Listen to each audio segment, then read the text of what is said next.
Dans cette vidéo, on regarde cette équation sur Mn de C. Donc je prends A, une matrice qui est diagonalisable à racine simple. Et je regarde cette équation qui dit qu'en gros, l'adjoint de A évaluant x est égal à x puissance p. Donc quand j'ai une matrice A, je peux toujours garder l'application linéaire qui a x associe à x moins xa. Voilà, donc son noyau c'est le commutant de la matrice. Dans une certaine base, elle peut s'exprimer bien. Si A est diagonalisable, alors l'adjoint il est diagonalisable. Si A est nilpotente, l'adjoint est nilpotent aussi. Ça, c'est des exercices assez durs, tu peux essayer de les montrer. Mais c'est des trucs qu'il faut garder en tête. Cette application-là, qui est du coup de Mn de C dans Mn de C, elle ressemble un peu à la matrice. Ok? Donc j'ai ça, et j'ai envie de déterminer x. En fait, on va montrer que si x vérifie ça, x c'est juste 0. Il n'y a que 0 qui est solution de ça. C'est assez stylé. Donc déjà, le premier truc qu'on va faire, c'est que on va transformer cette équation. On va l'utiliser pour dire que pour tout cas plus grand que 0, x puissance k a moins a x puissance k est égal à x puissance p plus k moins 1. Okay, ça, c'est un truc que tu as peut-être déjà vu dans le cas où p il était égal à 1.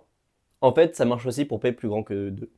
Donc comment on fait ça? On fait par récurrence. C'est vrai, si k égale 1, qu'est-ce qui se passe si je sais que j'ai ça pour k plus grand que 1? Ce que j'ai, c'est que x puissance k, je multiplie par x à gauche ici. J'ai x puissance k plus 1a moins, donc là j'ai un xa, sauf que je sais que xa c'est égal à ax plus x puissance p. Donc je remplace, ça fait moins a x puissance k plus 1 plus x puissance p plus k est égal à k, pardon ici c'est un moins, k x puissance p plus k moins 1. Ok. Et du coup juste je fais passer ça de l'autre côté et j'ai l'équation ici pour k plus 1. Et donc par récurrence j'ai montré ça, et en fait ça on va l'utiliser pour montrer que x est nilpotente. Donc essaye de voir si tu peux déjà montrer que x est nilpotente. C'est assez subtil. En fait déjà, il y a un truc qui est assez élégant, c'est que si p est égal à 1, on peut montrer que ça implique la nilpotence de x. Donc là, si p égale à 1, on a ça. Et du coup, en fait, ce qu'on a, c'est que x puissance k est vecteur propre associé à k pour l'adjonction. Ok? C'est juste la réécriture. Sauf que nous, on sait que quand j'ai un... donc ça, c'est un endomorphisme de Mn de C dans Mn de C. Donc il n'a qu'un nombre fini de valeurs propres. Ce qui veut dire que pour k assez grand, k n'est pas valeur propre. Et donc on a forcément que x puissance k, il est 0. Il est égal à 0. Sinon, ça serait une valeur propre parce que ça serait un vecteur propre non nul. Et donc, x est nilpotente. En fait, si on veut faire le même truc pour p différent de 1, ce qu'on peut remarquer, c'est que ce qu'on a, c'est que p de x, pardon, par linéarité, ce qu'on a, c'est que p de x a moins ap de x, c'est x puissance p moins 1, c'est x puissance p, pardon, p' de x. Ok? C'est vrai sur les monômes. Là, p' de x, c'est x puissance k moins 1, et on multiplie par x puissance p, et donc ça fait ça. Ok? Et donc, ce qu'on a, si je prends p le polynôme minimal de x, ce que j'ai, je vais l'appeler πx.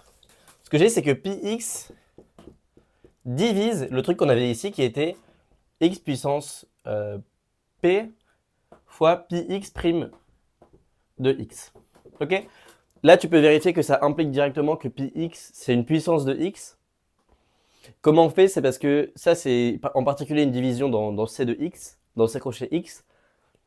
Et dans C crochet x, ce polynôme, il est scindé. Et s'il a une autre racine que 0, ce qu'on a, c'est que la multiplicité de la racine en 0, elle est plus grande que la multiplicité moins 1. Parce qu'il y a une division ici. Elle est plus petite, pardon, que la multiplicité moins 1. Donc ça marche pas. Ok? Donc ce que j'ai, c'est que πx, il est de la forme x puissance n. Autrement dit, ma matrice x, elle est nilpotente. Ok?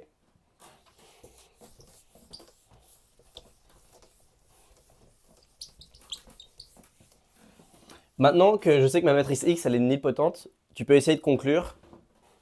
En fait, on a besoin de la formule que j'ai effacée, qui est celle-là. Kp plus k moins 1.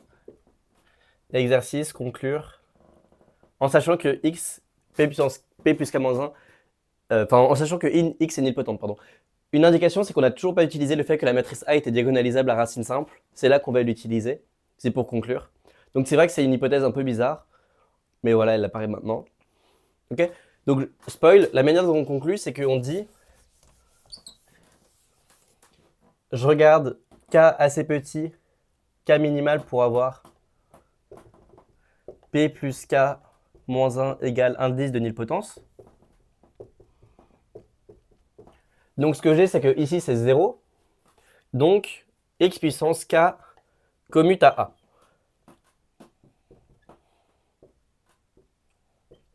Ok? Je prends le plus petit p tel que ça, ce soit 0. Et ce que j'ai, c'est que k, qui est du coup strictement plus petit que l'indice de nilpotence, parce que p est plus grand que 2, il commute à a. Et à partir de là, c'est fini parce qu'une matrice nilpotente qui commute à une matrice diagonalisable, c'est une matrice diagonalisable à racine simple, pardon, c'est juste 0. Ok? Pourquoi? Parce qu'en fait, on peut vérifier que les matrices qui commutent à A, c'est les diagonalisables à racine simple. Enfin, juste les diagonalisables, pardon. Enfin, celles qui sont diagonalisables dans la même base que A, c'est-à-dire celles que si A est diagonale, c'est les diagonales qui commutent avec une diagonale. Ça, c'est un exercice, montrer que les matrices qui commutent avec une diagonale à racine simple, c'est-à-dire une diagonale avec des termes diagonaux tous différents, sont des matrices diagonales. C'est un bon exercice. Enfin, c'est juste un exercice de produit avec des matrices diagonales. Ok. Une autre manière de le voir, c'est que quand j'ai une matrice qui est diagonale avec des coefficients tous distincts, en fait, elle va être semblable à une matrice cyclique. En fait, ce que j'ai, c'est que A est semblable à la matrice avec la matrice compagnon A0 à n-1. Donc ça, c'est égal à C pi de A. Donc la raison pour laquelle c'est vrai, c'est parce que ça, c'est une matrice dont le polynôme minimal, dont le polynôme caractéristique, pardon, est scindé à racine simple, parce que c'est le même polynôme que lui. C'est C pi A. Okay, et donc, c'est diagonalisable. Et ce que je sais que deux matrices diagonalisables sont semblables si et seulement si elles ont le même polynôme caractéristique. Et on a tout fait en sorte que, pour que... en fait, ça, c'est le polynôme. Pi A, c'est égal à qui A. Et donc, ces deux matrices sont semblables. Et donc, ce que j'ai, c'est que ma matrice A, elle est cyclique. Et tu peux vérifier qu'une matrice cyclique, son commutant, c'est exactement les polynômes en la matrice. Ok. Ça, c'est un nouvel exo. C'est pas évident. Je vais donner la solution après. C'est matrice cyclique. Donc, c'est-à-dire que c'est la forme, c'est semblable à une matrice compagnon. Montrer que son commutant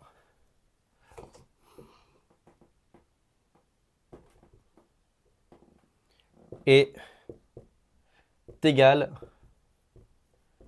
à K de C. K de C, c'est quoi? C'est l'ensemble des polynômes en C. Là, c'est sur un corps quelconque, il n'y a pas besoin d'hypothèse sur le corps. Essayez de le faire, je mets sur pause, je vais donner la solution à cet exo. En fait, c'est assez facile, mais c'est un truc qui est hyper cool à avoir en réduction. Donc évidemment, les polynômes en C, ils vont tout le temps commuter avec C. Donc on a déjà une inclusion.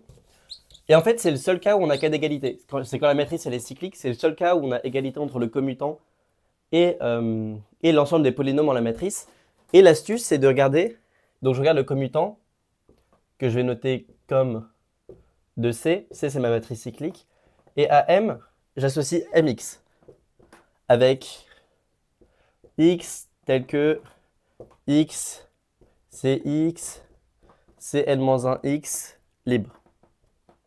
Donc c'est la définition d'une matrice cyclique. Une matrice cyclique, j'ai un vecteur tel que toute cette famille-là, elle est libre. Et c'est la raison pour laquelle c'est semblable à une matrice compagnon d'ailleurs. C'est parce que dans cette base-là, la matrice, elle envoie x sur cx, donc il y a un coefficient 0, 1, 0, 0, 0, 0. Elle envoie cx sur ça, et enfin elle envoie cn-1x sur le polynôme, enfin en gros l'opposé du polynôme caractéristique de C en x.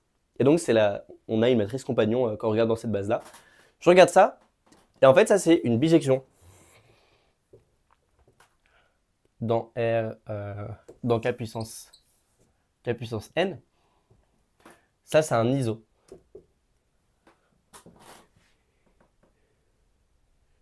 Pourquoi c'est un iso? Parce que le commutant de C, il contient déjà les matrices qui commutent avec C. En particulier, il contient les puissances de C. Et on voit que comme il contient les puissances de C, l'image, elle contient x, c'est x jusqu'à Cn-1x. Donc, c'est tout K puissance n. Ok? Donc, le commutant, il est au moins de dimension n. Et en fait, le fait, c'est que le point, c'est que la matrice 1 jusqu'à Cn-1, ça forme une famille libre de matrices qui sont dans le commutant. Et donc, le commutant, il est au moins de dimension n, parce qu'il contient les polynômes en la matrice, ce qui est engendré par ça. Ok, c'est une famille libre juste parce qu'on évalue en x. Voilà, donc le commutant. Oui, voilà, j'ai envie de montrer que ça, c'est injectif. Le truc, c'est que si j'ai mx égale 0, alors comme j'ai cmx égale 0, donc j'ai mcx égale 0. Je peux faire ça pour toute puissance i de c. Et comme ça forme une base. L'ensemble des c puissance ix, ça forme une base de k puissance n. J'ai que ma matrice M, elle est nulle. Ok? Donc, moralité, le commutant d'une matrice est toujours plus grand que l'ensemble des polynômes en la matrice. C'est toujours de dimensions plus grandes que n en fait. Et il y a égalité si et seulement si la matrice elle est cyclique. Donc tu peux t'intéresser à voir pourquoi, quand il y a égalité entre le commutant et les polynômes, la matrice est cyclique. J'ai pas de preuve en tête, enfin je sais pas pourquoi c'est vrai, mais je sais que c'est vrai. Voilà, en tout cas c'est un exo marrant parce que il permet de faire un peu le tour de tous les trucs qui sont sympas en réduction, mais un peu dans l'adhérence du programme quand même. Ça c'est un exercice que moi je trouve un peu nul parce que il y a plein d'outils, enfin il y a plein de réflexes qui sont juste hors programme en réduction. Genre rien que le réflexe de itérer ça pour avoir ce truc, c'est un exercice classique mais qui n'est pas fait dans toutes les prépas. Ouais. Ensuite, savoir que les diagonalisables à racine simple, leur commutant c'est exactement les matrices diagonales, ça c'est hyper utile, mais c'est un réflexe qui s'acquiert que dans des grandes prépas. Enfin, de toute façon, moi la réduction, je trouve ça un peu inégalitaire parce que on en fait beaucoup à Louis le Grand en particulier. Enfin, en tout cas, moi j'aime beaucoup ça. Et je trouve que c'est un exercice sympa, mais je sais pas ce que t'en penses.